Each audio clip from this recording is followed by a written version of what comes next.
for a lot of people possibly could have been a bit of a dream come true. I lived out my thatched bungalow on the beach in Thailand dream. I felt like I was DiCaprio in the beach, to be honest. From the outside, it definitely does look like, you spend your days on the beach and you're taking people to temples and you're hiking volcanoes in Bali and you're going to look at dolphins and snorkeling with turtles, and we take people out for dinner and drinks, and that's great. And that is the 10 to 20% that you see a group leader doing. I came out, I gave it my all, and they offered me the job, which is an absolute dream job, which was group leading tours, groups of first-time travelers, sometimes experienced travelers, but around Thailand. So starting in Bangkok down to Koh Phangan National Park and ending on Koh Phangan.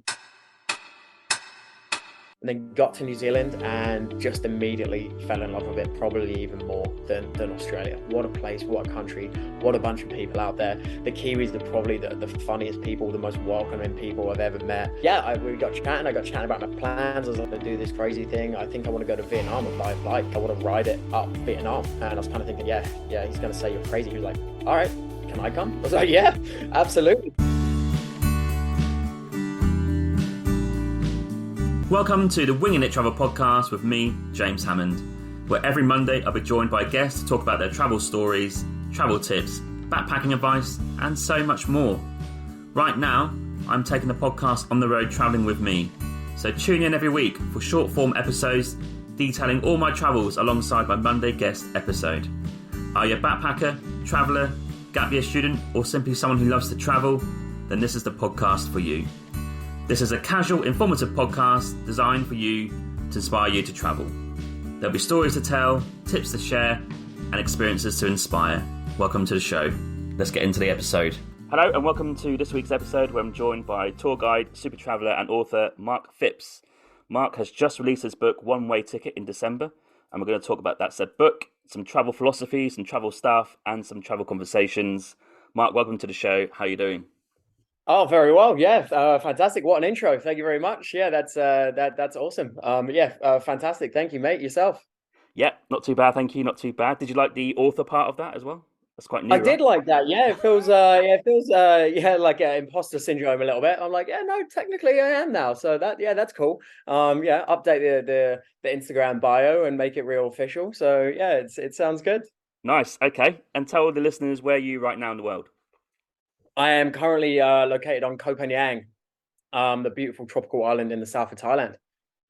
And I guess people would probably think, full moon party. That's generally what comes to mind. Yeah, absolutely. It's what, to be honest, really, what drew a lot of people to Koh Phangan, I think, in the first place. Started back in the 80s, just a bunch of travelers down on the beach under the full moon, getting together and banging some drums and having a good time. And word is spread, and now it's kind of what it is today. But 100%, like it's made the island what it is. But there's a huge amount more to the island than just the full moon party. But it's definitely what comes to mind for most people first. I was going to say, I think outside of that, it's worth visiting, isn't it? Because it's not just about the full moon party. There must be other stuff on the island that's quite charming. And maybe, in a way, it's good for you if you live there, because the full moon takes, all the casual, normal partying stuff away. And then there's like the actual part of the culture in the island, like everywhere else. It must be quite good to live there on that side. Yeah, absolutely. Yeah, when you get the crowds now, people used to come for, a few days before, 3-4 days before, or 4 or 5 days after the full moon. But now it's really just, the island gets busy only for 3-4, maybe 5 days. It's kind of a quick blast, and then the island kind of returns back to its kind of natural state, and it's a calm, kind of peaceful place, and wonderful little communities within the island as well. There's a lot more to the island than just the full moon party. Incredible beaches, there's wonderful viewpoints and hikes to do. It is drawing in a little bit more Western influence now as well, so it does make it a touch easier to live here. Like, obviously I love being part of the Asian culture, but now you can go get a pretty decent cup of coffee and a crack and an amazing pizza, which is Wow. very, very beneficial for me, which is nice. Yeah, man, it's you got to get a pizza in from time to time and a nice cup of coffee. So yeah, there are those like little home touches, but you don't want to be, too many comforts at home. Of course, that's why we moved away. That's why we're here. Exactly. Yeah, I'd love to go back to the island because I've not been in 10 years since I last went. I'm keen to see the difference. The one difference I saw from someone else was an island in Vietnam called Phu Quoc. I don't know if you've been there. Yeah, I went when the airport was just built in 2013, so we're like one of the first travellers there, and the roads weren't even finished. But someone was telling yeah. me now that's all built up. There's like resorts and so much options to go for dinner and coffee and where to stay. And I found that quite, I guess, sad in a way. I think. Yeah, yeah, for sure. Yeah, I've heard of Phuket. I've not actually been there, but I hear amazing things. It's right near the border of Cambodia, Yeah. dotted out there. But no, I've never been. I did just get back from Vietnam a few weeks ago, and yeah, I was hearing a little bit more about it. I didn't really have time in my travels to go over there and go and see it. Yeah, an interesting place to go and explore. Sure. Okay, we'll come to Southeast Asia a bit further on in this conversation. But first of all, I want Yeah. to take a slight step back. And growing up, was travel on the cards? I think we both had the same similar experience growing up. Council estate in UK is normally comes with not much money. Travels are very limited. So was that obviously the same for you? And was there even anything in your mind like traveling abroad when you're growing up? Yeah, I mean, I definitely remember like yeah, school holidays would roll around and yeah, some of my mates were like, yeah, we're going to like Disneyland and they're going to these like far away exotic places, and I was like, man, that sounds pretty cool. And yeah, they're like, oh, where are you off to? I was like, oh, probably down to like Canberra Sands or something like that. With Yeah. camping and which I love, man. Like I can really appreciate the basics of it, and I still do love camping. The holidays, the family holidays when I was younger were a little bit closer to home. So I definitely had like a little taste of like, I definitely want to see what else is out there. Yeah, yeah, it kind of came with those, I'd never say struggles, but yeah, like the council estate kind of vibe growing up. And yeah, never really went too far. The odd trip to France, maybe do a little camping over there was real cool. And Mhm. yeah, one like big family holiday was when we went to Egypt one time. That was just a whole new world to me. So definitely whet some appetite for a bit of travel and just like kind of seeing what else is out there kind of thing. And yeah, it was amazing. Yeah, I guess I didn't think too much about it, and it was definitely never too much of a plan to like, oh yeah, I want to do loads of traveling. It just kind of naturally happened, I think. And yeah, I kind of planned my one big trip to Australia.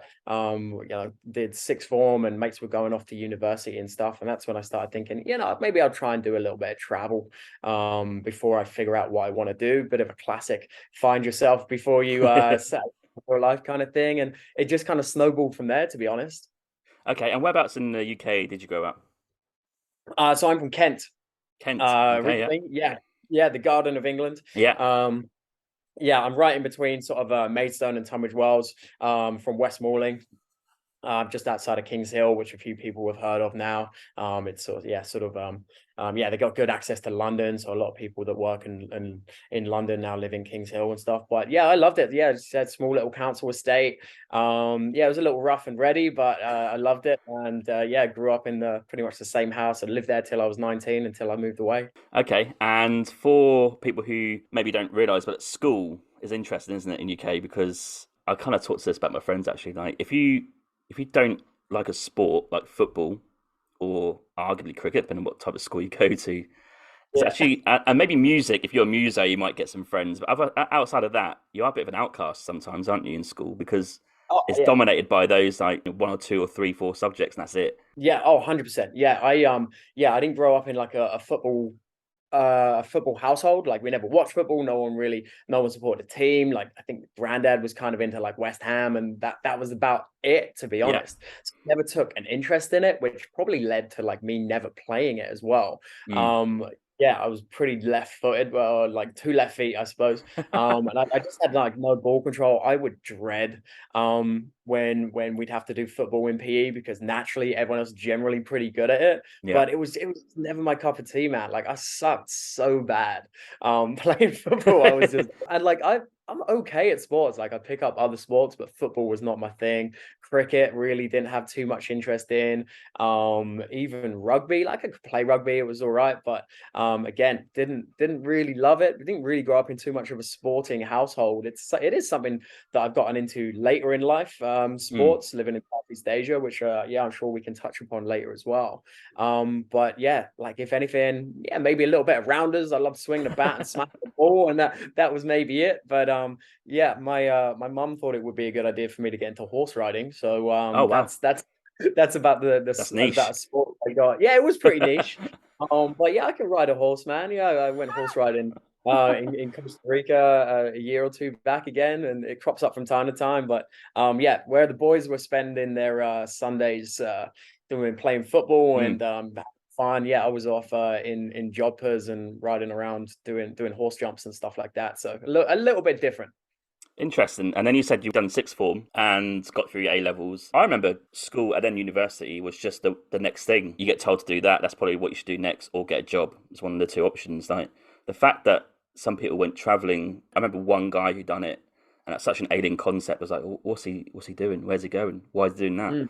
But looking back, it's so weird that you're kind of, I won't say brainwashed, but you are taught that is the way to go next. Oh, 100%. Yeah, yeah, really. Yeah, you know, yeah, it's your AS levels, your A levels, and then like right, start thinking about UCAS points and applying to Yes. university.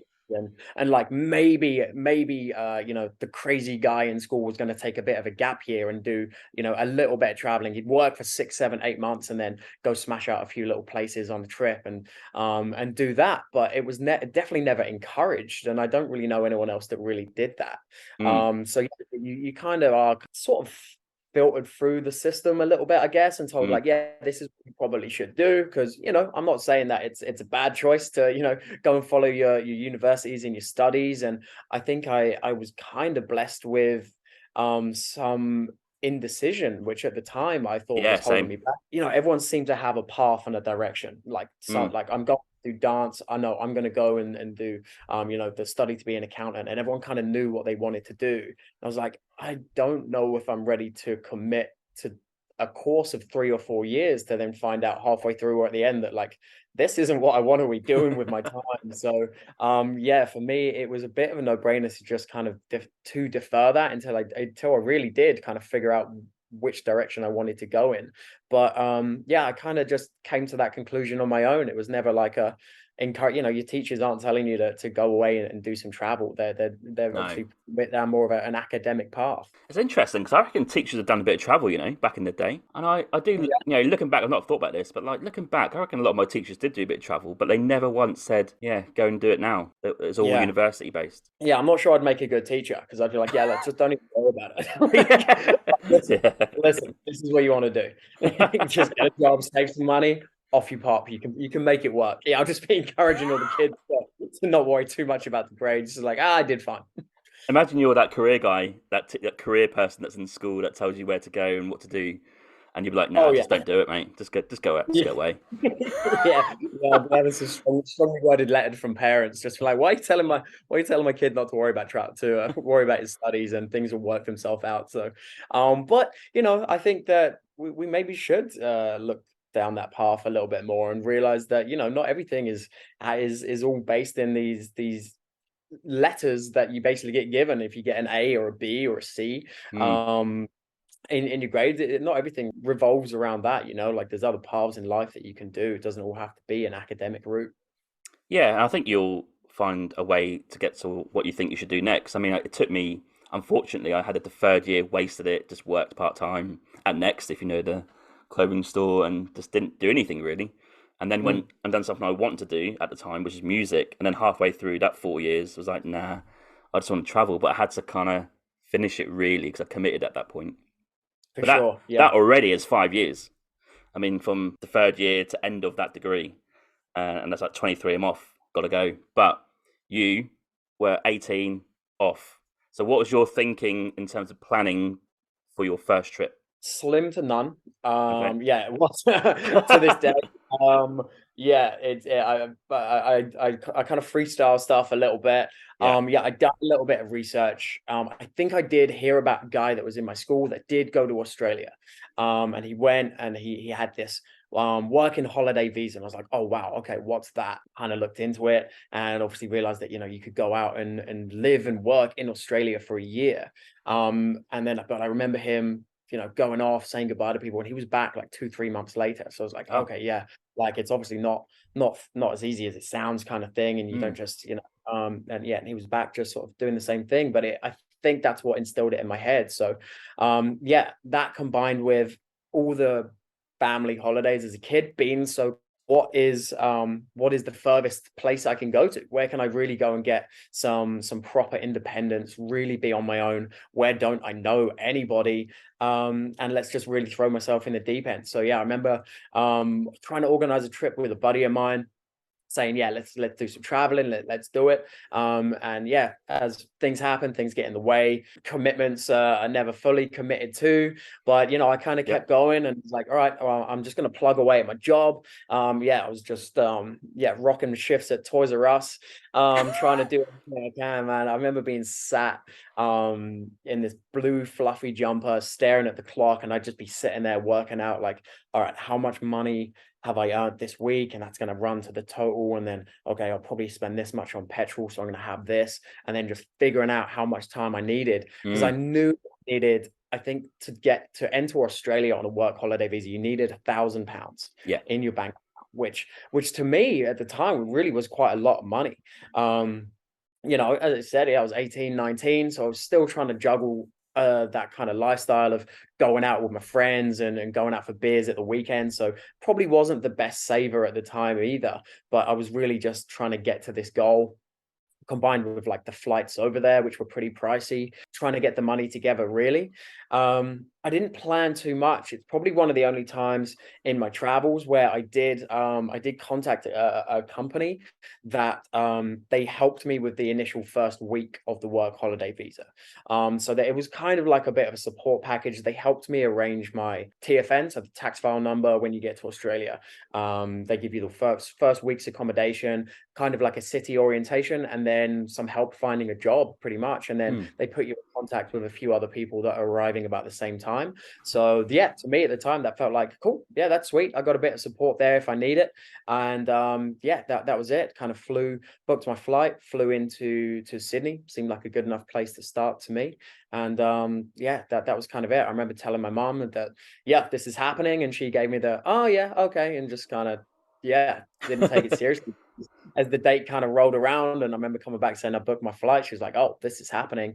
Yeah, the buddy of mine that was supposed to come ended up kind of dropping out. I was like, yeah, I'm just gonna keep going and crack on with it. So off we went. Wow. So if anyone's listening right now, a couple of lessons there really is one, don't rely on people, because I think we've all been there where maybe a friend would say they come with you and end up don't, for various reasons. I mean, some are great, some are not. But I think the key point there is if you are relying on a friend, try not to, because if you on your own, it's still worth going and taking that leap. I think that's the big lesson there, isn't it? I think. Yeah, absolutely, for sure. And yeah, sometimes it does just take, it's of course nice to go with friends and to experience those things together as well. You're from the same place back home, you can take those memories back with you if you go back. But yeah, you should never let it deter you from not going. Someone's Mm. got to be the first one to commit, and just by doing it and plowing on. Yeah, honestly, it's one of the best things I did. Probably doing it on my own in the first place, standing on your own 2 feet and just being like, yeah, I'm going to go ahead and do this. So yeah, don't be afraid to plan things on your own. Absolutely. And Sydney must have been a bit of a shock in terms of how big that city is. It's huge, and it's obviously quite iconic with the opera house and stuff like that. How did you find settling in there? Yeah, I loved Sydney. Like I really did take to it to quite easily. Australia is a beautiful place to start for Yeah. anyone that is thinking about a bit of long-term travel, because obviously they speak English just with a much cooler accent than what we have. And yeah, it's kind of a nice transition. Granted, not the cheapest places to start. So yeah, going there, finding a little bit of work pretty much straight away was kind of like top of my to-do list, to be honest. Yeah, I didn't really go, £1,000 isn't really going to get you a lot in Australia to go and travel the coast, which is obviously one of the highlights for people to do. So yeah, I made friends fairly quickly. The first day was oh my God, this is happening. Like I'm here, the other side of the world. And this is about 12, 13 years ago. So Yeah. I didn't have a smartphone. I had a little Yeah. Nokia that we don't have the communication that we do now. So it was a lot more isolating getting there and not having the comfort of just, oh, I'll just jump on some Wi-Fi and jump on WhatsApp and call back home or FaceTime. It was like, I'm pretty sure I'd agreed to like call my mum maybe the week, like the following Sunday that I arranged that I got there at a certain time. So yeah, you did feel like alone. I remember walking into my first hostel room and kind of opening the door and there were people in there. I was like, oh my God, this is my bedroom that I'm sharing with strangers. Yeah. I really did just kind of walk in. I'm pretty sure I just like threw my bag down and just left again. Yeah, I was pretty, fairly outgoing person at the time, but nowhere near to where I would be now. But yeah, I was nervous. I was a little shy. I was probably jet lagged, and I didn't Mm. really know what to do with myself. So I just kind of threw my bags in and off I went into the city to figure out what to do with the next 12 months of my life. Yeah, it's a daunting start, isn't it? My first experience of the hostel was Bangkok, so that's like Oh non-English wow. speaking, smell, people in the room, sweaty, people trying to scam you. It's a real big learning curve first 2 or 3 days. But if you stick with it, you will get through it, and then you start to learn the customs of the place that you're in. For Yeah. Australia, I remember like because I ran out of money. Talk about smartphones. No smartphones when I was first there in 2013. I didn't have a smartphone. Yeah, someone gave me an actual phone number, and I had to like ring from a call box. Yeah. Put the coins in, and then ring for this job, and they just said, yeah, come in a few days, and you can start a job here. I was like, wow. But I That's guess nowadays it's slightly easier if you get Wi-Fi. You can just maybe search for jobs and see what's about. yeah, line things up before you get there almost to a All certain that, degree. yeah. Yeah. There's a few ways of going about it now. And in your book, One Way Ticket, I think chapter 2, you start to talk about your experiences of Australia and that work visa year, and the struggle maybe to kind of have mix that between sort of going out with your friends or your new friends in a hostel life, and also trying to save money and trying to get your extra extension for the next year, if you like, you want to go back to Australia. How was Yeah. that finding that like regional work for you? It was the first year was a tricky year. It was definitely a learning curve. I definitely have no regrets in my travels and the way I did things, but it wasn't the the best way to spend my first year. Yeah, getting to Australia constantly, I was still enjoying the sense of freedom. I was young and enjoyed going out socializing, going out having beers with the hostel crew and just enjoying this new sense of freedom. So savings were fluctuating; they were up and down, up and down. And before I knew it, days rolled into weeks and weeks into months, and I was kind of still in Sydney, hanging around. I took little day trips here and there, but I started to realize that okay, maybe I'm not going to get as much done in this first year as what I wanted to do, and kind of you spend time in the hostel when everyone is talking about like this elusive second year visa that you can get. Yeah. Hang on a minute, I can do this for another year? Like, that sounds pretty cool. So how do I go about doing that? So at the time, you had to do 3 months or 88 days of regional farm work, which obviously clues in the name. You're generally outside of a city and not the most glamorous of jobs to go and do. And I'd spent a lot of time on the East Coast, so I decided, I wanted to leave the East Coast, and I flew over to Perth. So, scrimped some savings together and flew over to Perth, and off I went. Left a lot of my friends over there. They'd gone off to do their East Coast trip. They'd been Mm. much better at saving than me, um, and I went to Perth to try and find some regional work. So I heard there was a bit of work over there, but it didn't work out particularly well for me with timings as things happen, and it was one particularly bad year in Queensland. So in the northeast of Australia, where there was particularly bad flooding. So a lot of the crops were wiped out, and a lot of the backpackers that were normally there looking for work, everyone just migrated west. So it was Right. overrun with people looking for work, and I was there like pretty mid-season. So yeah, there was a lot of competition. So yeah, I was starting to feel the stress, starting to feel the strain of, hey man, I'm running out of money. And I was just getting flashbacks of that guy that went to Australia and only made it a couple of months. And I'm like, Yeah. that's gonna be me. I started having this little nightmare that apparently is quite a common occurrence of people wake up and they've gone home and they're dreading it so much. And I think it was more like I just didn't want to fail at this thing that I loved so badly. So that was my driving force every day, to wake up, be the first one at the job center, asking where the jobs are, literally doing, I would have done anything. I really did pretty much do everything to try and get these days of work in, man. Like 88 days of work can seem like a long time when you're desperately trying to claim this reward at the end of it. Yeah, because in your book you said you went to Margaret River, which is where I tried to do my regional work. But I was there at the start of the season, and even towards the end of the season, I couldn't get enough days. Yeah. I think the problem that I had, which is a bit different to you, you're like fully committed to getting that 88 days, which I wish I could have done, because the problem I had, I committed to a trip after Australia. So I had this weighing up process, like, do I try and make minimal money but tick off the days? Or do I sack that off and go and get like a proper job so I have money Hmm. for my trip in South America, which would have been the World Cup? And I was like, Right. I had to make a choice. So I ditched the Australia dream to go to South America, because that was slightly bigger at the time. But I don't know if you remember, did you hear rumors at that time that you could lie about how many days you've worked and get like a second year? Oh yeah. Yeah, Did absolutely. that cross your mind? Well, yes. I was ever so slightly guilty of it myself, to a certain extent, because yes, we did the farm work. I was picking grapes down in Margaret River, Yeah. and we did as much as we could. I think we probably got like a third or maybe halfway through the trip, and then it was like, okay, well that's it. They picked all the grapes for the season, and the work dried up.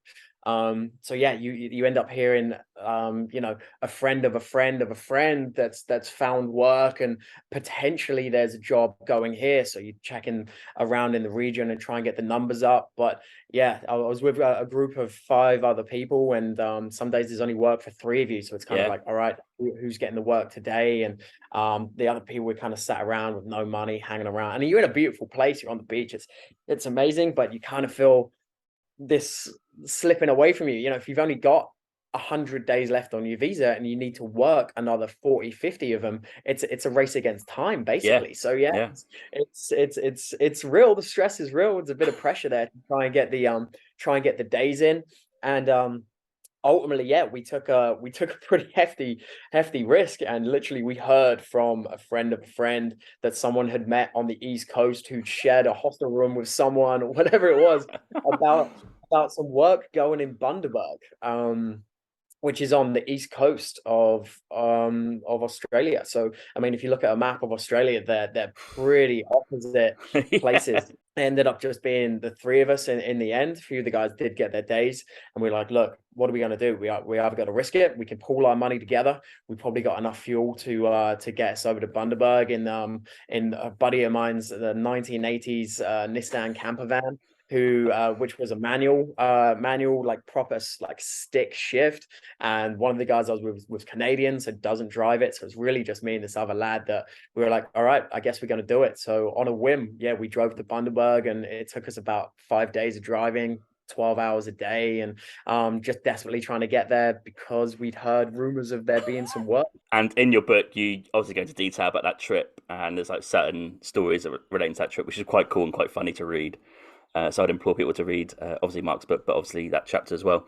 And then you did get enough days in the end, or you got signed off, should we say, in the end? We did, yeah. So we ended up getting work on a tomato farm, and yeah, boss man Steve was absolute legend, and was like, look, you guys have been cracking on hard, like you've absolutely killed it. And work was starting to slow down, but he's like, look, I'm happy to vouch for you. Yeah, I was only like maybe a week or two short of what I needed, but he's Mm. like, yeah, man, it's all good. No dramas. Like here's all the paperwork you need. We had all the pay slips, and yeah, pretty much we were good to go. But I think if anyone really did do a deep dive into it, we may have been a few days shy here or there. But then yeah, that's where you hear about kind of these rumors of, oh well, if you have a British passport, they only check 1 in 4, One so and they're four. not. Yeah, that's a classic one I heard. You Yeah. know, and it's like no one I'll no take one it. knows if this is true. And Yeah. just heard it through someone in the hostel again. You're like, okay, well, yeah, he seems to know what he's talking about, so we'll take those odds. That sounds all right. That was every day. Yeah, only 1 in 4 check, and I was like, oh, okay, I'll take the odds.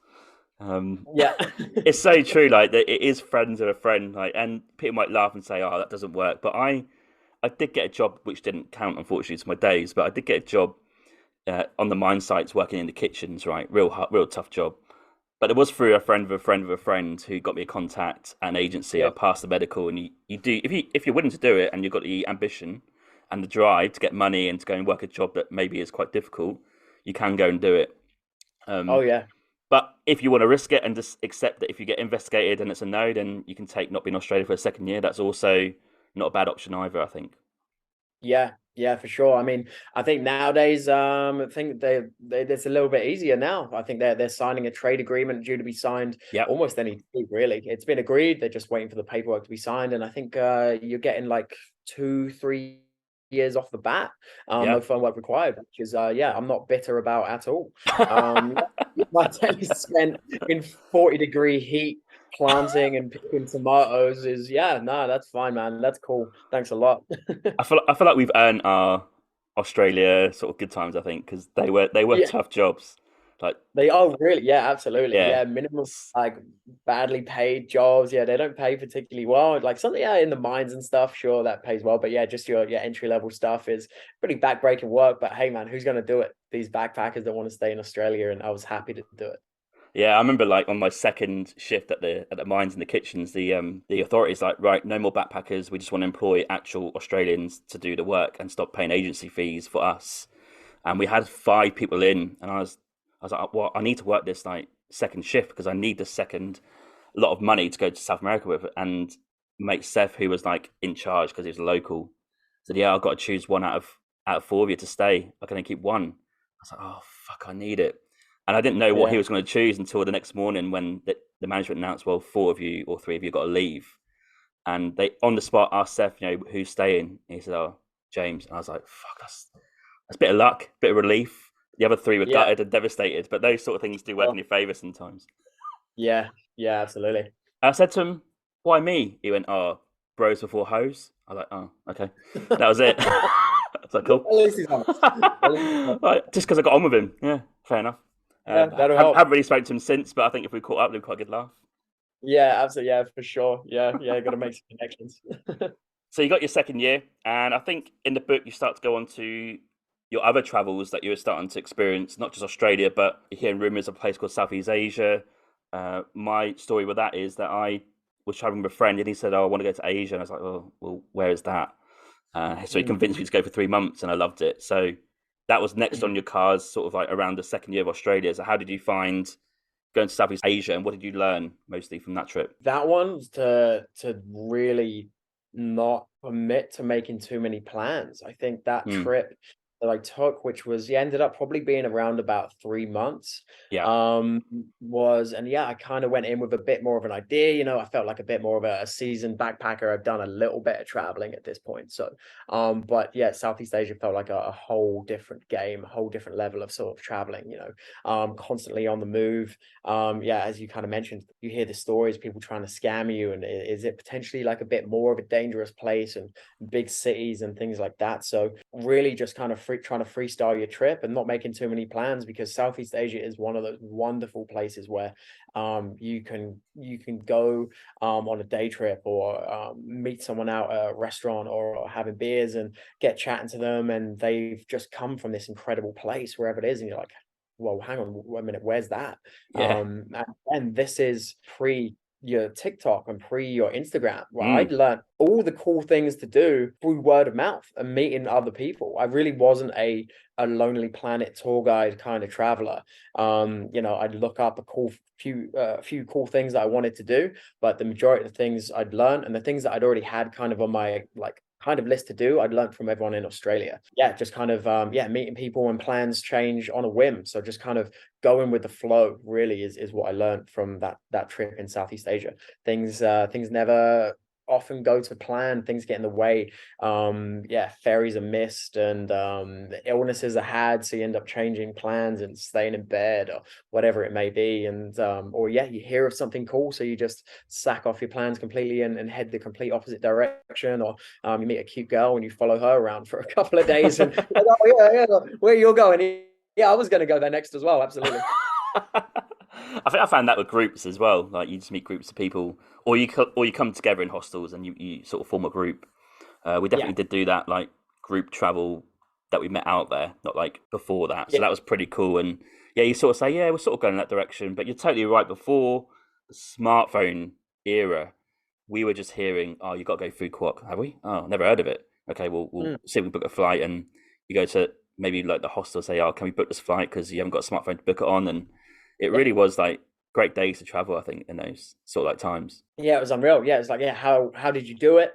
Yeah, hostel recommendations were from where other people have stayed. You've got Yeah, maybe a choice of one or two because yeah, I wasn't looking things up. It's like, where did you stay? Did you like it?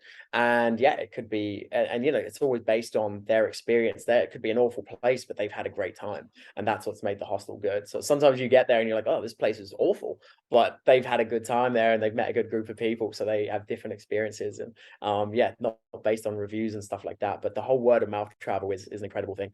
Especially, you know, you get somewhere a few days after someone's left, you know, if they're going south, you're going north, and you get up to the hostel they stayed in, and you're like, oh yeah, no, I met Steve down in yeah, I know him as well. They got friends still there. So yeah, it's a really cool way and a really communal way of traveling. and what was like maybe a tip that someone gave you, and you arrived, thought, wow, what an amazing tip that is to go and see. Can you remember like one or two places in Southeast Asia that you thought, oh wow, yeah, top notch? I think, yeah, for me at the time, I think my brother at this point had been traveling and he beat me to Southeast Asia, and he told me about Koh Tao, which is obviously Oh pretty yeah, popular, pretty famous now, but yeah, not something I'd known about at the time. And he was like, hey man, look, you got to go, you got to get your diving certificate. It's definitely a really cool thing to go do. It's super cheap. It's a beautiful island. So we're like, okay, yeah, sweet, sounds good. So yeah, I went down, did my diving, open water diving certification in Koh Tao, and that's where I kind of met my first kind of group of people that we ended up doing a little bit of traveling with from there as well. So yeah, that was a pretty awesome place to go and check out. Now, yeah, pretty well known now, but at the time for me, not something I particularly heard of. Yeah, we stuck kind of, yeah, that didn't do too much off the beaten track traveling that time, I guess, other than possibly yeah, taking the I took a slow boat from Chiang Rai over oh into Laos, and Lao, that's how we yeah. got to Bang Vieng. And that was a pretty awesome experience that I'm not even sure people do at the moment. We don't hear about it too much anymore. But yeah, it took like almost 2 days on a slow boat with yeah, really just local families and stuff, which was pretty incredible. And yeah, that was a pretty awesome experience. That was just a tip from someone, and a good way to get over into Laos. Was that the tubing at the time? Yeah, so this was at kind of like the back end of when tubing was kind of fizzling Mm. out a little bit. Yeah, my brother had been there in like peak tubing, and it told me about the absolute just carnage that it The was. stories from that. Oh man, like yeah, absolutely unreal. Like yeah, just yeah, floating down a river with a load of bars and a load of backpackers that are throwing their inhibitions to the wind is a potential recipe for disaster. So yeah. 'Cause what happened when all these rumors you do hear from people on the same route. Yeah, we got told probably around middle Vietnam that you can't actually go and do tubing because had actually been cancelled because someone did die, and it was a minister's daughter or something like that. And Yeah. it's always that, isn't it? That. It was exactly that. Yeah. Yeah. And then that's why they finally stepped in, because it was like, yeah, some ambassador of Australia, something was died. So All the backpackers before then who maybe died, don't worry about that. But because it's someone's minister's daughter, they called it off. that So was the final straw. Yeah. yeah, we couldn't do it unfortunately. So we didn't make it to Vietnam, Vien, but we went to Laos, and that was pretty cool too. Yeah.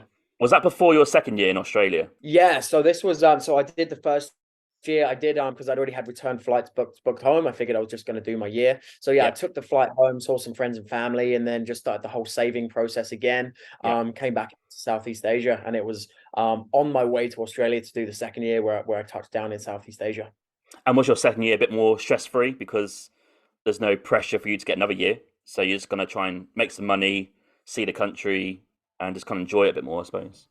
Yeah, absolutely. I'd gone through my phase of like really just going out and wanting to get pissed the whole time. Yeah, it was a learning curve. I wouldn't change it, but yeah, definitely could have done more with that first year visa. But it is what it is. So and of course, I'd come through Southeast Asia, so I did a fair amount of sort of like the socializing, partying lifestyle in Southeast Asia. So yeah, touching down into Darwin. I flew into. I got a really cheap flight from Bali, and yeah, touched down in Darwin with yeah, next to no money as usual, and kind of started the whole process again. Yeah, I was just begging that they wouldn't ask me to see my bank balance because it was very minimal. I still had a couple of friends that happened to be in Darwin at the time, so kind of caught up with them, and we were originally I was originally yeah, going to look for work there, but then I was kind of like, all right, I kind of got sucked back into the safety of Sydney again. I knew I could find work. It was somewhere familiar to me. So I went back to Sydney again for a couple of months, but dipped in and dipped out, made some money, and then yeah, did some proper Australia traveling. And proper Australia travelling is the classic East Coast trail of, I guess, Whitsundays, Fraser Island, Nimbin, Cairns as well, and the Great Barrier Reef. So I Yeah. guess you saw all those amazing things on the East Coast. Yeah, yeah. So I yeah, I was working in yeah, working in Sydney. Yeah, I did yeah, I was working in a bar down on Darling Harbour, nice little cocktail bar, making pretty decent money, saving. I ended up having yeah, some friends that I had in town, and I actually had a couple of friends come over and visit from the UK. They were coming Mhm. over for a month. So I was like, promised them, like, we're gonna do the East Coast, all good, but we have to buy a van. Like, I want to buy a Yeah, van. I'm very much I love a good road trip. I love to yeah, drive. love it. Being able to see something and being able to pull over or just be like, right, that's enough for today. And having that freedom. I've definitely always been about that. So yeah, we sunk our money into a van, loaded all our stuff up into it, and just started driving north. And yeah, it took yeah, it was a little quicker than we normally than probably most people would have liked to have done it. Probably I think it took about 5 or 6 weeks Hmm. altogether. And yeah, just kind of like hopping up the coast. We yeah, we bought a really cheap van, of course, which naturally broke down within about a week of traveling up the coast. Yeah, head gasket went, and that was kind of Nightmare. nightmare. Nothing So that worse. was yeah, that was a good chunk of budget blown there as well. But yeah, thankfully we'd had kind of our trip paid for. We did go to like a bit of a backpacker travel agency and hustled for a pretty good deal on the the main kind of things that most people like to do when they go to the east coast of Australia, which is going to be your Fraser Island, the Whitsundays, some scuba diving. Now that I was a qualified Yeah, diver, yeah. in Cairns as well. Yeah, they were the main three that we really wanted to do, and then just like the little day trips there in between. But a lot of the time, it was really just about the experience. Yeah, just doing a little bit of camping, pulling over in the free camp spots, cooking barbecues, and just having a good time meeting people up the coast, which was phenomenal. Yeah, East Coast Australia trip is definitely one that everyone should experience at some point. Yeah, as I could ask on reflection of Australia, if someone's listening right now and they're a bit younger and get work visa, you would obviously recommend doing 1 or 2 years in Australia and sort of planning work and then seeing the country because it isn't cheap. So you have to work unless you have loads of money before and Mm. try and make it like a nice 2 year trip if you can, seeing all those sites in Australia because it is big as well. It's going to take time, isn't it? Yeah, oh, 100%. Yeah. Yeah, there's I found that there was maybe one or two ways to do it. Some people Yeah. were doing it the way that I did, which was base myself somewhere for a while.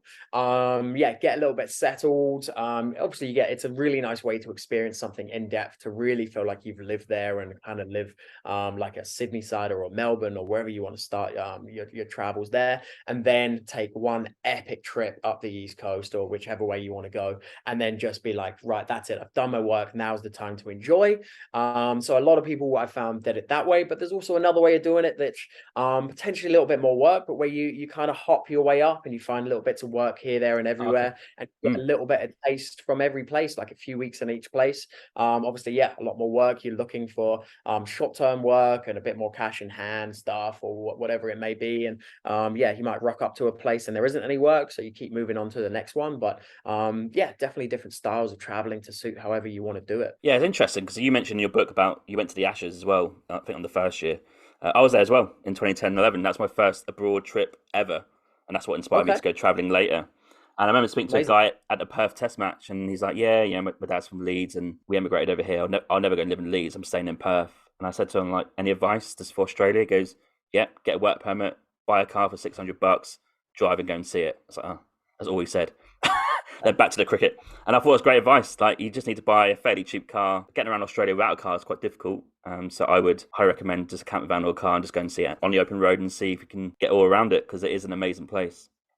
Yeah, absolutely. Beautiful places to pull over at night. You're gonna have meet some wonderful people doing the same thing and sharing tips, doing it that way as well. Yeah, of course, if if road trip's not your thing and you're not confident driving in other countries, or you'd rather just sit back and chill on a bus, that's another great way to do it as well. Oh, yeah. There's the Greyhound, which is a very popular way to do it. And yeah, you can kind of hop up the bus. You can save time, money on hostels by not the most glamorous way, but sleeping on buses. There's long stints where there's not much, so you can you save $30 on a hostel by sleeping on the bus there and doing things like that. So yeah, definitely no right or wrong way to do Australia. Yeah, for me personally it was the road tripping route, but a lot of other people had an incredible time on the bus as well. Awesome. And then in this sort of like part of your travel career, if you like, what are you thinking? Because Australia's coming to an end.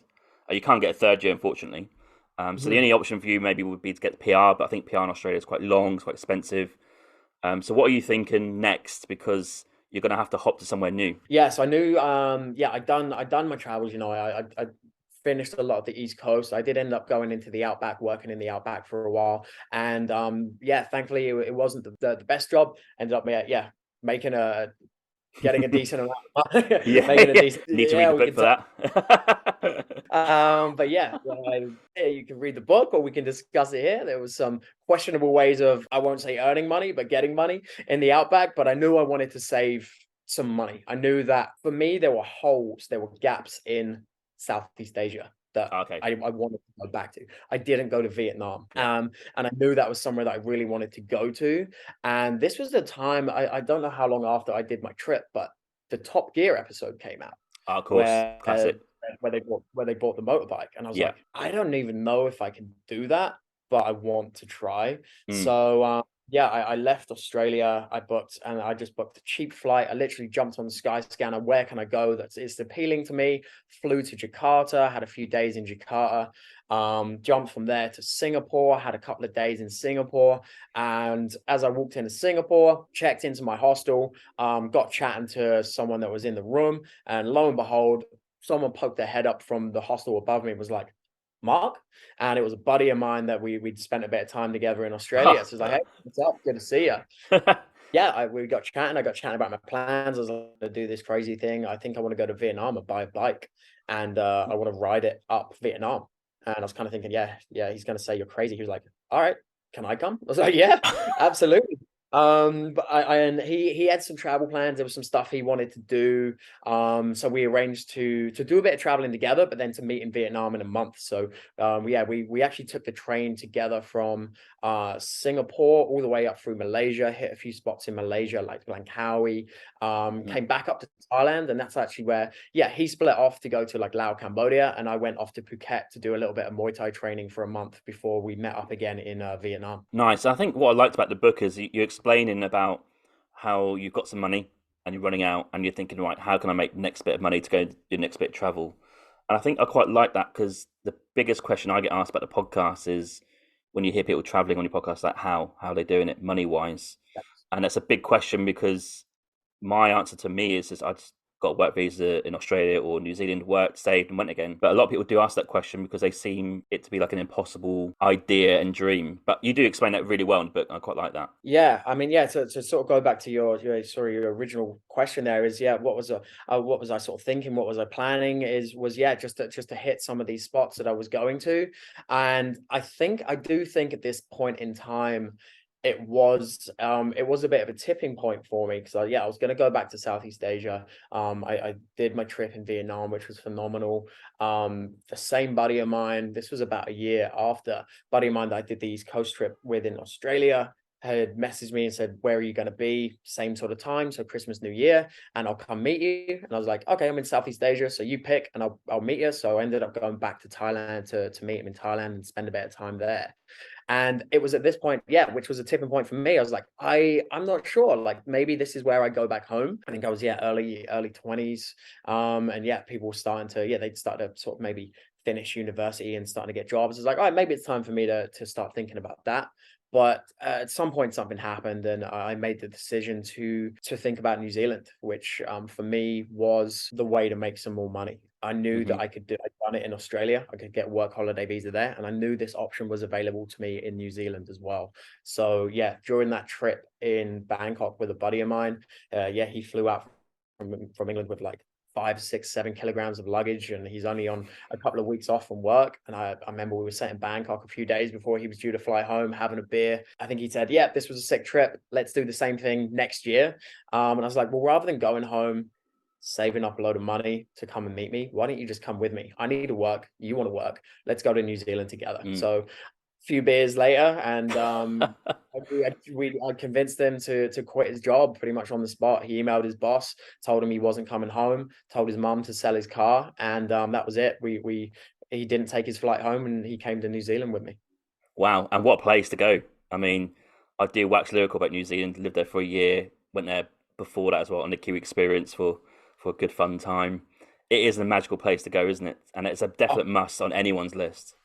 Yeah, yeah, it completely holds a special spot in my heart. I think a lot of people do possibly go to Australia and they fall in love with Australia. And I will admit, I hope no one from New Zealand is listening, but I kind of saw it as a backup. I was like, oh, it's, Oh yeah, same. Yeah.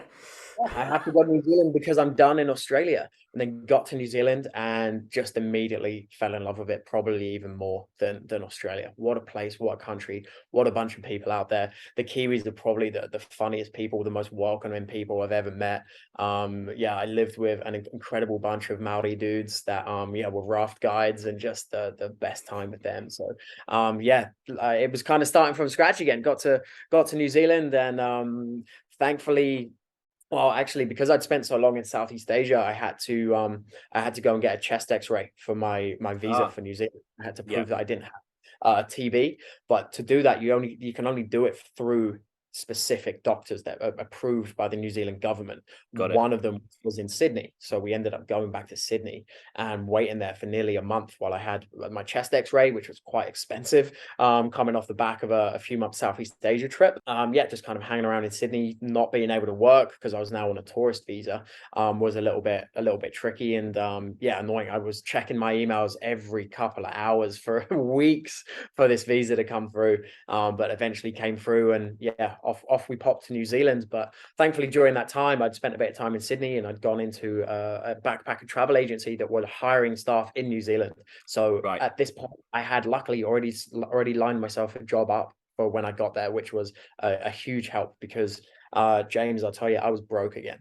And that is a slightly running theme in the book. That's not a bad thing. Yeah. It's just it's a classic. Sometimes people just do as much as they can and then they get a job again. I mean, I've been there plenty of times where I've just got no money and you have to start again. It does get Yeah. stressful, but it is worth it. And what I found great in the book about New Zealand portion, what you're saying is that this job enabled you to do all these amazing activities like skydiving, canyon swings, bungee jumps, and you're helping travelers too. It sounded like the perfect job for you. Oh yeah, it was phenomenal. Yeah, I actually yeah, I worked for the company both on my first year in New Zealand, so when I first got there, and when I went back only a couple of years ago, just then. But it was a great little job to start with. Yeah, it's, I remember on my yeah, on my first day going there, and there was a lot of training to go through, and yeah, my boss was like, "Oh, just yeah, shoot out and go get yourself a notebook so you can, take notes down." And I didn't have a dollar to my name to go and buy a notebook. I was so embarrassed. I didn't tell her. I ran back to my hostel and just begged someone in the room to lend me a couple of bucks so I could come Yeah. back because I was too embarrassed to tell them that I couldn't. And yeah, it was yeah, definitely character building. But yeah, the job was great. The job was pretty great. I ended up, a friend of mine, the guy that came with me, worked for the same company, but we ended up working in separate branches. So he stayed in Auckland, and I moved down to Rotorua, which is yeah, a few hours south from Auckland, in the middle of the North Island, which is an incredible place there as well, which was amazing. And very lucky to a part of my job was to yeah, encourage travelers and helping travelers to book their trips, which was amazing. So guys that were coming through wanting advice on New Zealand, they want to get stuff booked, and I was able to do that for them. And perks of the job was to be able to do that, a lot of the activities in my free time, which yeah, saved me a hell of a lot of money. Yeah, because I think if you read the book and you realise the cost of these activities, you'd be thinking, how the hell could you do that activity that many times? But like I said, with your job, you could do that, and that's one of the big bonuses of it. But I guess in reality, I mean, I done one skydive because that's in Taupo, and that's because it's expensive. Like there's no two ways about it. They're like one-off things, really. Yeah, yeah, absolutely. Yeah, probably not things that you're doing every day. But people thinking of going to New Zealand, then yeah, again, well, yeah, once you get there, the pay is kind of more reflected. It's pretty decent in New Zealand, so you can Mm. save a little bit of money there. It's not fantastic. It's still an expensive place, but I think New Zealand possibly a bit more than Australia is a place where people go with a bit more savings and they do their trip like with a Kiwi experience or something, and you can Yes. Yeah. book pretty decent sort of like hop on, hop off buses and then packages as you go. And you can pick and choose what you want to do. Not everyone's going to want to go to Hobbiton and go see the Lord of the Rings set, but a lot of people will do. So you can kind of custom build your own trip in that sense as well. Yeah, I did go to Hobbiton with my partner Emma, and I had no idea what's going on. And I've told a few people that they're shocked Yeah. that I have no idea what Hobbiton is. I'm like, mate, I still don't. But I've been there, and I've had a pint Not had a pint in nobody. a pub. So yeah, I completed it. Yeah. Yeah, absolutely. Yeah. I think New Zealand for me, first impression, because I travelled there, then worked there later, but like you, I just couldn't believe what I was seeing. I think on the bus, on the Q experience, yeah, there was the parties, there was the drinking, but on the bus, looking where we're going, I just could not believe what I was seeing in this place. It's just, especially when Oh you get yeah. to South Island, it's like, wow, different level. Unreal. Yeah. Everything's postcard worthy. Like everywhere Yeah. you go, you feel like you're gonna have to drive to these places to see these views, but they are just everywhere. Like there's so much to look at. Mm. So which way like doing one of those buses is a great option so you can really take it in and watch the world go by while you're sort of cruising around. And yeah, just the landscape of New Zealand is unreal, really gorgeous. Probably, yeah, one of the most gorgeous places I've been. Yeah, and camping as well on a camper van, even better. Oh, 100%. Yeah. Again, if you're into your road trips, like myself, then a beautiful island to go and road trip. Yeah, if you get yourself a camper van that's self-contained, then you can pretty much freedom camp in quite a few places for free, which is a great budget-friendly way to go and travel New Zealand. So yeah, if you're looking at doing that, spend a little bit more for the self-contained camper van, and you'll save a little bit of money later on. Yeah, my biggest tip for free camping, because I worked in a ministry in Wellington for my job there, and I was sort of working alongside the tourism ministry. And there's so many letters coming through from residents saying they're fed up with wild camping because people leave rubbish about. Biggest advice here is probably to go as far away as possible into the nature, if you like, because if you're near someone who's kind of like a bit annoyed, they're going to write in or even report you. That's what I found when I was reading the complaints to the minister. That's quite interesting. Yeah. Yeah, yeah, absolutely. Yeah, being respectful of where you're at, and hopefully everyone does the same thing. But yeah, if you can get out, yeah, sort of middle of nowhere, you're not going to have any problems camping around there. And I think you mentioned in your book about going back to New Zealand. Is this the BUNAC visa that you got? It is, yeah, yeah. What is So, that? I mean, I looked into it briefly, but can you tell people maybe what that is? yeah, so it's actually, yeah, it's a little known visa that not too many people are aware of. And again, it was kind of one of those ones that was like friend of a friend told me about it. And I was like, okay, yeah, keep Mm. talking. And like kind of those one of those urban legends. But BUNAC, Yeah. to the best of my knowledge, basically the company, I forget what it stands for, but they help arrange kind of like gap year travel stuff, and they do help arrange visas for people. So if you like I did, because I believe, don't quote me on it, that if you do a working holiday visa in New Zealand, you're supposed to do it consecutively to do the second year, which I didn't do. I actually ended up cutting my first year visa a little bit short because I Yeah. got a job elsewhere.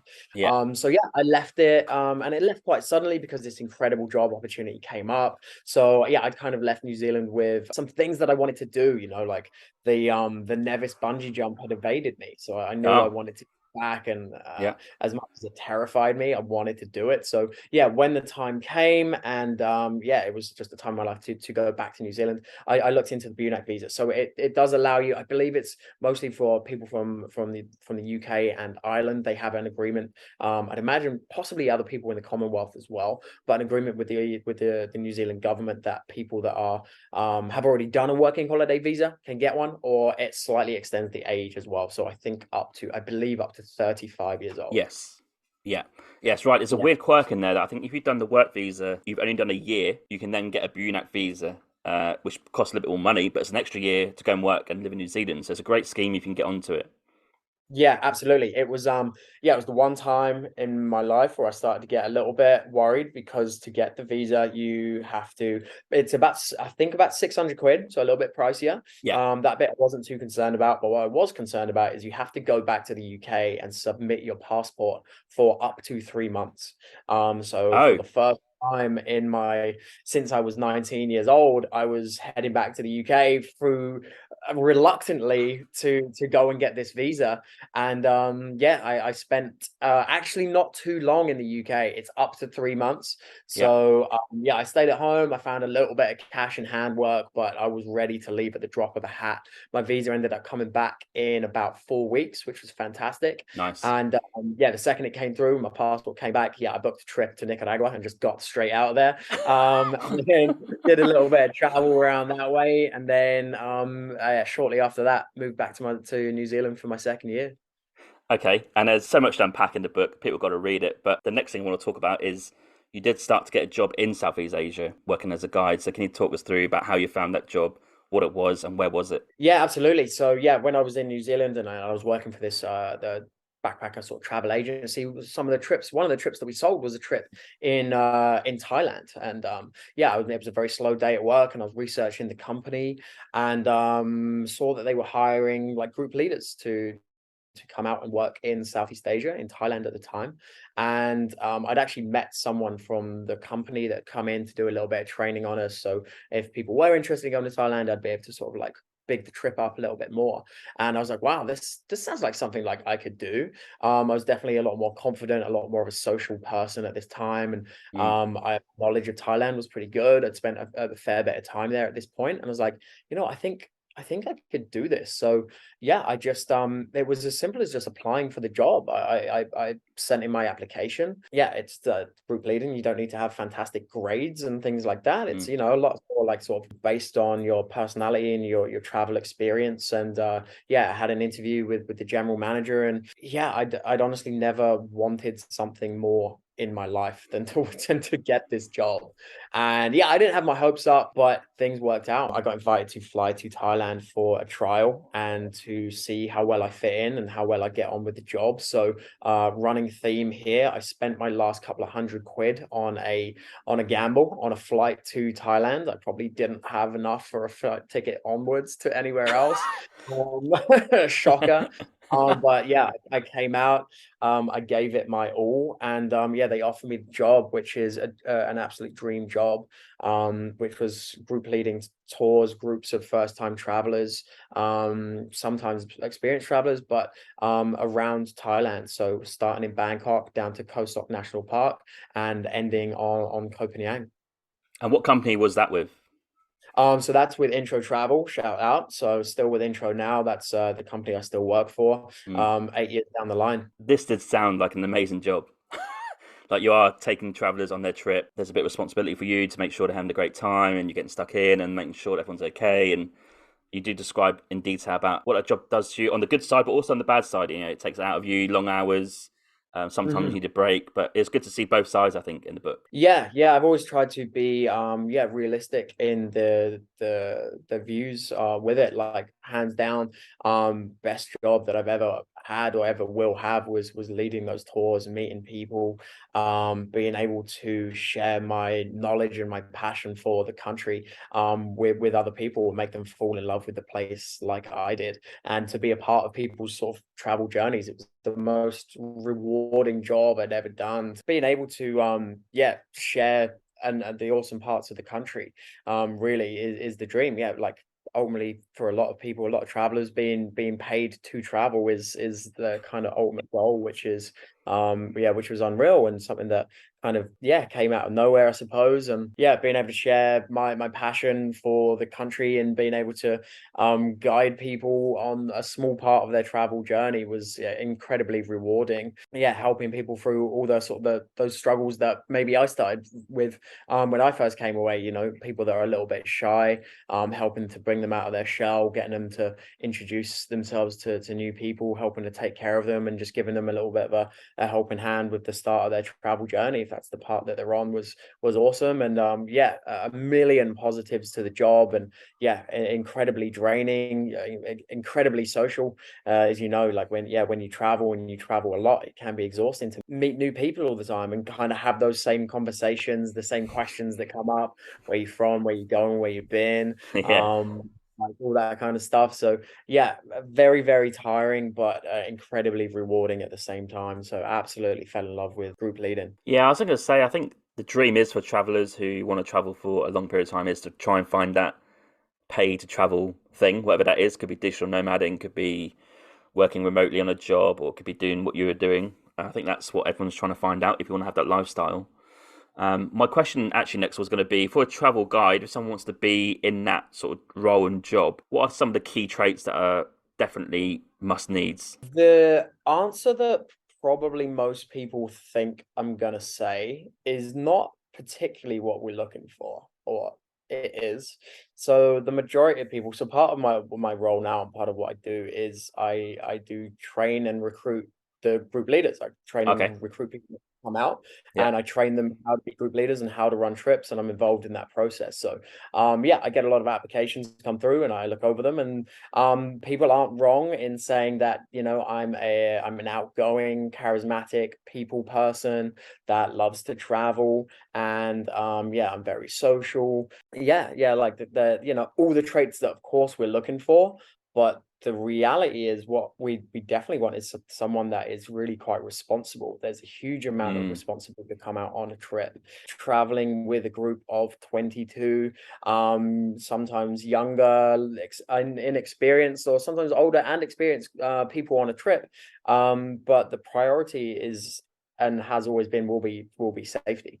Is keeping people safe on a trip, really. Yes, of course, we want to give people an incredible time, but the reality is, in the some of the countries we operate in, people come away to, yeah, certain places and throw their inhibitions to the wind. They're on holiday, you're on holiday mode, and you don't realize some of the dangers there. So yeah, definitely people that are responsible, people that are looking to work hard as well. It from the outside, it definitely does look like, you spend your days on the beach, and you're taking people to temples, and you're hiking volcanoes in Bali, and you're going to look at dolphins and snorkeling with turtles, and we take people out for dinner and drinks, and that's great. And that is the 10 to 20% that you Uh, see a group leader doing. you yeah. you actually miss the 80% of preparing for the group, organizing pickups from the airport, planning the meals and activities, and the admin, the expenses, the accommodation sheets, the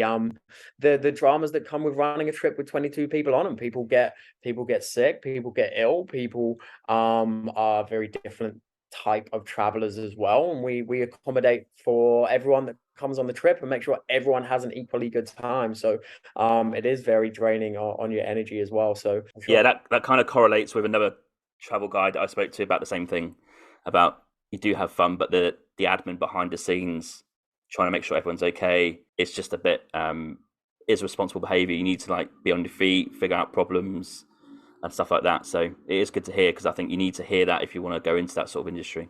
Yeah, absolutely. Yeah, people come out, they want to have a great trip, and yeah, it's not just based on having a great itinerary, it's all inclusive of that. People want to feel safe and secure and have someone that they can rely on if things do go wrong. So yeah, being able to think on your feet. Yeah, no, if Hmm. you've done a fair bit of solo traveling and backpacking on your own, then you're adaptable in the situations when things do inevitably go wrong, and things do, even on the most well-planned trips. There's things outside of your control. Lord knows we've seen them all. We've seen trains break down. We've had volcanoes erupt. We've had natural weather disasters, and a million one things. Yeah, ferries getting missed, and you got 22 people staring at you, wondering what's going on. And yeah, they're the more extreme ones. The more annoying ones are ones like, yeah, you wake your group up to climb a volcano at 2 o'clock in the morning, and you get there, and the weather's awful, and you can't see a Yeah. sunrise. Can't see anything. And guess whose fault that is? It's your fault. Like, everyone's gonna blame you for the weather. Yeah, everyone's looking at you like I can't believe you dragged me out of bed to look at a cloudy morning that I could have seen back home. But yeah, it's all fun and games, man. You just got to be positive about it all. Yeah, that's great to hear. That's awesome. And I think in the book, you then go on to you're doing this job, you're loving it, and then obviously people read the book, they start to realize a character comes into your life, which is quite important. You called Taylor in the book. I'm not sure if that's her real name, in real life, but then you start to sort of go on this journey for about quite a long time, actually, quite a few years, where you're hopping across the USA quite a bit, going to back to New Zealand, I think, as well, trying to sort of work out life from that perspective, and then maybe a slight shift from maybe the carefree hedonistic single travel days where you can just kind of do and go where you want. Yeah, absolutely. I mean, yeah, it was yeah, my first time writing a book, and yeah, that was a huge part of my life, and it was for me, I hope shows a journey of growth as well.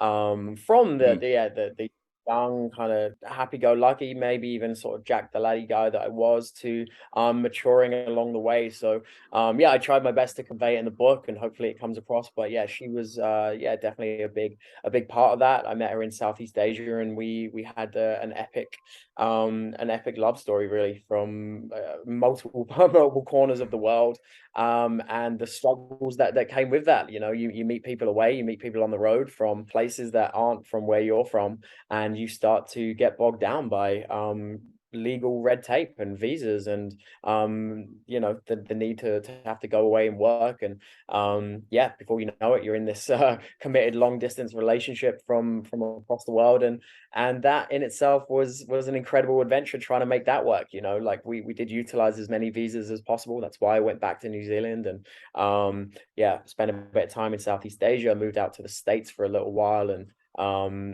spent a bit of time in New Jersey, right up until, yeah, hopping around to, yeah, we're back to New Zealand. Then we were supposed to head back to Asia together, which is when yeah, I landed in Asia about 5 days before COVID shut everything down, and we inevitably got separated again because she was due to fly out a few days after me, and that was it. She couldn't come to me, I couldn't go back to her. So before we knew it, I was living in Thailand, and she moved out to LA. Yeah, I think alongside the story, quite cool as well. You're doing all these amazing trips. Like you're going to all these countries, like alongside the actual love story as well. You're going to like Central America and Europe, I think, as well, and Middle East, I think, is in there as well. So you started to like see more of the world alongside obviously this other story going on as well. So that's quite interesting. Right up until, like you say, COVID was a bit of a curveball. But yeah, you started to kind of dip around different parts of the world too. Yeah, that definitely. I started to. I'd spent a fair chunk in, yeah, sort of like Australasia way, and then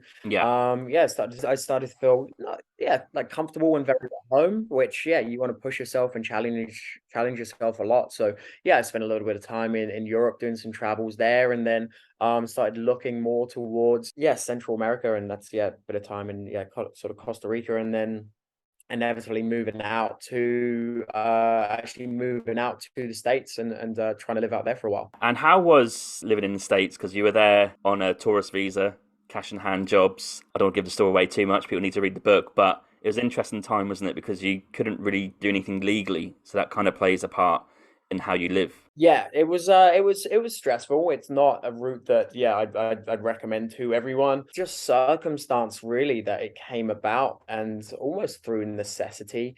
I think at this point in my travel career, if you will, I've become very yeah, adept at just adapting to whatever situations and just figuring it out. Like, I just tend to figure it out, and no matter how that is, every time I felt like my back was against the wall, I'd kind of just you know, kind of find myself a little loophole, or find myself a way of making things work in my favor by, yes, often bending rules, shall we say, and not necessarily abiding by certain terms of visas and things like that. But yeah, for a while it worked out very well in my favor, and yeah, yeah, spent some time back in Southeast Asia through the majority of COVID without work, and then yeah, I was like, okay, let's move out to the States and see what's happening over there. How did you find COVID? Because obviously that was quite hard for me, but for you, that obviously would have been a bit of a curveball, as for most people. But I think if you travel a lot, that's an extra curveball, isn't it? To be honest, I feel like I avoided the majority of it to an extent. I didn't have the same experience. I don't think I'll ever fully understand what the rest of the world went through. Of course, I experienced a lot of the same things in being bound to one place and restrictions being put in place, but it's a pretty kind of self-contained island here. Like I'm on a pretty small island. Mm. So yeah, I was down in I was in Koh Phangan, work shut down, not a good industry to be working in at the time. I just got back into travel and tourism, packed up my life in New Zealand to start another life back with intro again in Thailand. And before I knew it, everything was taken away from me again. So I was kind of back to square one.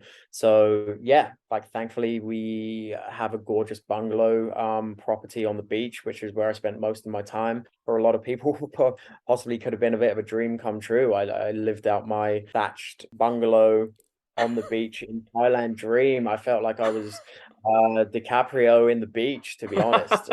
Just nowhere near as good looking. Um, and yeah, it was not too bad. It was sad to see the businesses struggling and the local people struggling, Sure. friends of mine struggling, and doing what we can to support them, going to eat at local restaurants and things like that. Mm. Yeah, we had certain restrictions in place, and people were. It was still a scary time because, of course, yeah, I was away from home, worried about friends and family, and it was the time I did actually book a flight back to the UK because I wasn't really sure what to do, and yeah, I was unemployed. I didn't really have a job going, and we didn't know how long it was going to last, so wasn't really sure what to do. But again, I said I can be pretty resourceful when I need to. So I ended up, I think a lot of it does come down to attitude and just Mm.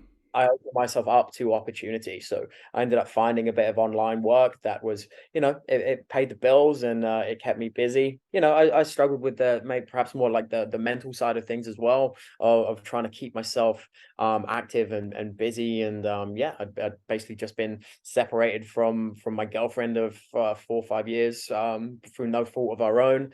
Come here, lost my job. So yeah, I was on a beautiful tropical island and the sun was shining and things were great, but it wasn't all sunshine and rainbows by a long shot. But I am and will always be very grateful to have been lucky enough to be here on the island throughout that period. Nice. And before we talk a little bit about where you are now and what's in the future plans of your travels and the company you work for, I've got some just like not quick fire travel questions, but like just what I normally ask people. So, Mhm. from your travels that you've been on, do you normally have like a travel philosophy or a purpose? And what I mean by that is, do you try to travel in a certain way? Do you try and experience a certain thing? Like when you go traveling, is there a certain thing in your mind that you're trying to achieve? I'm probably not, to be honest. Every time I've done, because yeah, I've taken various different trips. Normally, it's just out to, yeah, go and experience something that I haven't experienced before. Try to go to, um, see something that I haven't been before,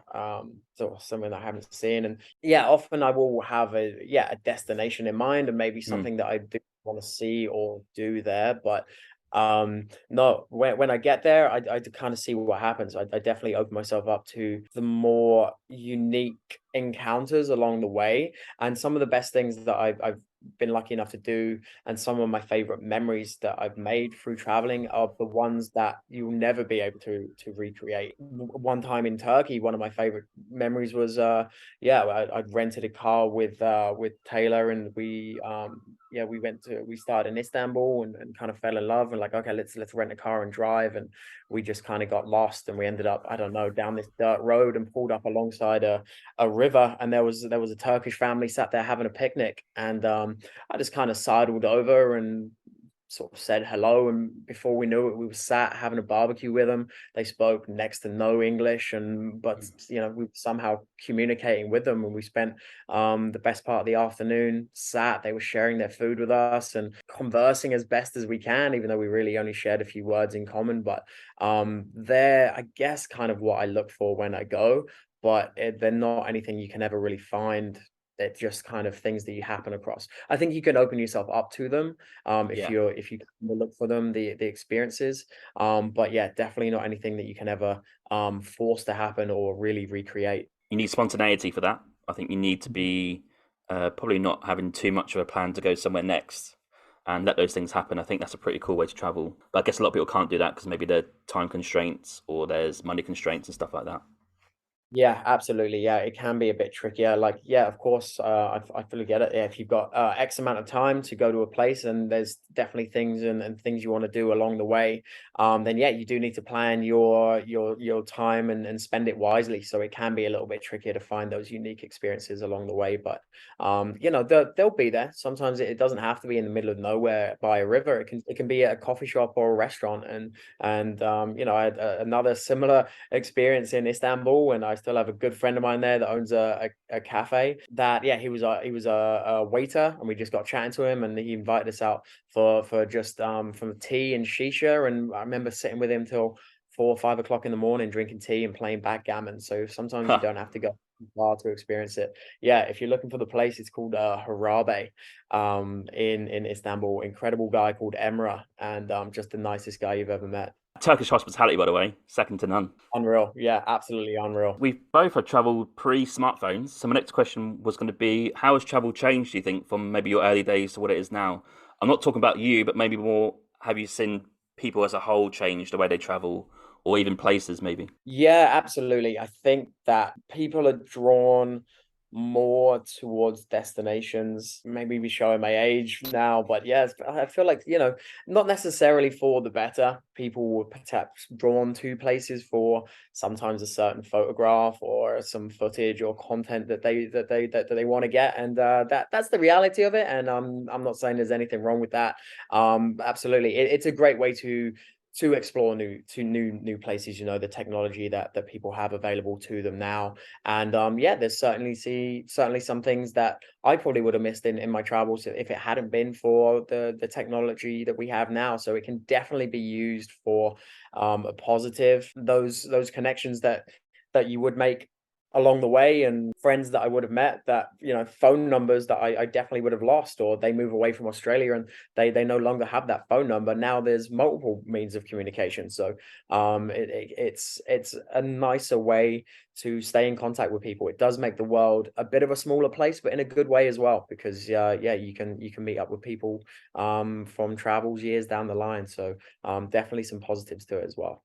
And you mentioned that in the book actually about travelers meeting each other for could be one day, could be 2 weeks, and then you sort of filter to another place that you're going or back to real life. And you sometimes and probably inevitably never actually see them again, but you share so much in that short period of time. That's quite a key Yeah. point, I think, for long term travel. Yeah, absolutely. Yeah, you have these friends and you can share the most incredible days, week maybe at times with them, and Yeah. in that time you're best buds, and yeah, you've experienced the most incredible things together. And then sometimes there's beauty in that Yes. small relationship just being left the way that it was, and you've shared that moment in time, and you go your separate ways, and you're not going to see him again, but Yeah. that's always going to be, like that there is definitely some beauty to that as well.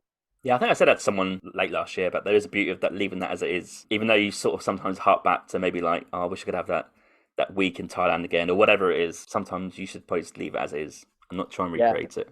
yeah, just left it as a perfect little time, so yeah. Okay, and just right now, I've got a couple of questions here. Short-term plans. So you're on Koh Phangan right now. What Yes. what are you thinking in the next like few months? Are you just going to stay there, keep working, or is there any more travels coming up? Yeah, it's crazy busy for us, man. Like the yeah, I mean, travel's come back stronger than it has been. We're busier than we've ever been. Trips are full. We're adding we recently added a few new countries last year. So yeah, it's been pretty full on, working pretty hard this year, but I keep saying it. I need to book a trip soon. So I need to get my holiday request in. I'm thinking May. Yeah. So it's coming up pretty quick. I do have some friends coming over to Thailand soon. Friend of mine that yeah came to that the guy that came to New Zealand with me worked in the backpacker travel agency. That's where he met his wife, and they're now coming to Thailand in a month with their newborn baby. So that'll Nice. be a nice kind of that'll be really cool to see them here. So I'll catch up with them, and then I'm thinking I've been looking at trips in potentially like Democratic Republic of Congo. There's a Very pretty interesting. awesome. Yeah, because, I've had in my head for a while. I really want to go and see the lowland gorillas. Yeah, And they're in that area, maybe like Uganda.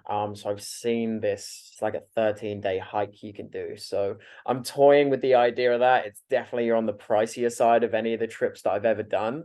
But I'm definitely setting my sights on somewhere in Africa. We do have got an it. awesome trip with intro in South Africa that I potentially would love to go and see and go to South Africa as well. So yeah, we'll see how adventurous I'm feeling. If I want to go get lost in the jungle for a couple of weeks, or I'll do something a little bit like less intense and potentially somewhere like South Africa. So yeah, that's on the viewpoint for the next couple of months for sure. And sort of medium term, stick it out in Thailand and keep going. I'm pretty much settled here now. I feel for the first time in a long time, settled. Koh Phangan definitely feels like home. I do get the beauty of still getting to travel with my job from time to time. So yeah, Mm. just got back from a trip in Vietnam. I don't have too much more on the cards at the moment. Other than maybe I'll definitely be going to Bangkok in a couple of weeks, and possibly heading over to Bali within the next couple of months as well. That's probably more for work than leisure, but of course they kind of merge a little bit in the industry that we're in. So possibly Bali. Yeah, that's it for the time being. Things crop up from time to time. The opportunities arise and everything kind of happens last minute. But yeah, other than Bangkok in a few weeks, I'm actually at one of those stages where I don't have too much planned. So Oh, it's quite nice to enjoy Koh Phangan, get back into my Muay Thai and just enjoy island life for a little while. nice. Okay. And where can people find your book? Where can they buy it? And where can they find you on a website or social media? So at the moment, the book is solely on Amazon.co.uk.com. So one way ticket, Mark Phipps. You can grab it on there. I'm not the most tech savvy guy, but I'm looking at a way to upload it onto my website that I have, lostinparadisetravel.co.uk. So yeah, I'll look at people being able to buy it directly from there as well, which would be pretty awesome to get it on there. So yeah, good ways to get in touch with me there. I'm pretty open with my Instagram, MJPhipps1990. Contact me through there and get you things organized as well. If people are into like book reviewing and things like that, I've definitely been very open to I love to send people copies of the book if they're happy to leave reviews and things like that. So absolutely reach out to me, and I'm happy to share it really. I like people to hopefully take some inspiration from it and people to still want to travel. That's what the book was really all about for me is putting a bit of that out there and seeing that the lad from the council estate in Kent can end up living and working in Thailand if that's what you really want to do. Yeah, I thoroughly enjoyed it. Loved reading it. It was a very easy read. So I would highly recommend people to go and buy that, read it, and leave a review. And also, I'll put some links in the show notes so people can find you across all social networks. Fantastic. That'd be incredible. Yeah, that's sounds perfect. Okay, we're going to finish the episode. Just some quick fire travel questions. I normally make these up as I go. And they're going to be normally your favourite things that you've experienced on your travels, which would be quite cool to hear. So I'm going to kick off with the question. Hey, yeah, just a quick one. I just want to say there are many ways to support this podcast. You can buy me a coffee and help support the podcast with $5. Or you can go to my merch store with the affiliate link with TeePublic, where there's plenty of merch available to buy, such as t-shirts, jumpers, hoodies, and also some children's clothing. Thirdly, which is free, you can also rate and review this podcast on Apple Podcasts, Spotify, Podchaser, or Good Pods. Also, you can find me on social media on Instagram, Twitter, Facebook, and TikTok. Simply just search for Winging It Travel Podcast, and you'll find me displaying all my social media content for travelling, podcast, and other stuff. Thank you. It's travel question time. Your 3 favourite countries that you travelled to? Jordan, Sri Lanka, Indonesia. Okay, and 3 countries that you've not travelled to that's on your hit list. Ooh, Japan actually is up there. Yeah, I surprised myself with Japan, but I definitely fancy a bit of Japan. South Africa, and I would love to get to Canada later this year actually as well. nice. Okay, and 3 favourite cuisines internationally. Oh, Thai all day. Can't go wrong with Thai. Yeah, Italian is probably a bit of a classic for everyone. I did go to Italy last year, and actually Indonesian. Indonesian is underrated. okay. And if you could drink a coffee any city in the world and watch the world go by, where are you going to sit? Man, I'm going to Istanbul, honestly. If I'm Yeah, drinking, yeah, absolutely, man. You sit up top. There's some really cool little rooftop bars looking over the Hagia Sophia, yeah. drinking that really strong Turkish coffee, and just watching the world go by. I've spent multiple nights doing that. It's unreal. Okay. And what about a favourite hike that you've done? Ooh, I am a fan of the Hollywood Hills hike is pretty cool, Oh, man. Like okay. yeah, Hollywood Hills I like. It's there's something about like I don't know, growing up in the UK, you've seen the Hollywood sign in all the movies, and like I found myself living in LA, and I could hike to the Hollywood sign. It never got old. Like it was super surreal. So I'm a big fan of the Hollywood Hills hike. Okay, that's interesting. And what about a favourite landmark? Can be man-made or nature. Ooh, yeah, probably Petra. Petra in Jordan. Oh, what a place. Okay, awesome. Breathtaking. If you could live in a country that you've not lived in before for a year, where would you live? Ooh, I think you know what? I think I could settle down in Canada for a little while. Yeah, dream place. Well, Yeah, decent yeah, place. yeah. Mountains, snow. They got some good stuff in the summer. I could see Canada happening. Absolutely. Okay, awesome. And to finish the episode, if you could give a few sentences as to why someone should go and travel, get out of the comfort zone and make that leap, why should they go? Yeah, I mean, really, it can change the course of your life. There's so much more out there to see and to explore. It's going to fill you with the confidence to excel in any part of your life. That the skills that you learn from going away and traveling are skills that you're not really going to pick up anywhere else. Yeah, go to college, go to university, it's all good. But yeah, going and learning just about life from going and living it is applicable to every area of your life. Mark, thanks so much for the conversation. I've learnt a lot. Thanks for bearing with me because my signal is not brilliant, but it's been a great chat and I've learnt a lot. Thank you. Beautiful, man. No, I really appreciate your time. Thank you so much. Yeah, it's been an incredible conversation. I really appreciate it. Cheers, Steve. Thank you. Cheers, mate. Take it easy. Thank you for listening to my Winging It Travel podcast episode today. You can find me on Instagram at James Hammond Travel or Winging It Travel Podcast. You can search for both. I release weekly clips of this podcast episode, as well as photos from the last 8 to 10 years of my travels. You can also follow me on TikTok, Facebook and Pinterest by searching Winging It Travel Podcast. I do release daily content to do with travel and the podcast throughout the week. Also check out my website, jameshammond.org. There's content about myself, my travels, and there's also a newsletter sign up as well as a contact form. Finally, please rate and review the podcast on Podchaser. This is my platform of choice. Alternatively, you can rate this on Apple or wherever you get your podcasts from. This really helps the podcast gain a bit of traction for the future in terms of guests and content. And I'm glad to see that you guys are listening out there, reviewing it and enjoying the content so far. Stay safe, stay humble, keep listening, keep travelling, and I'll catch you soon. Cheers, James.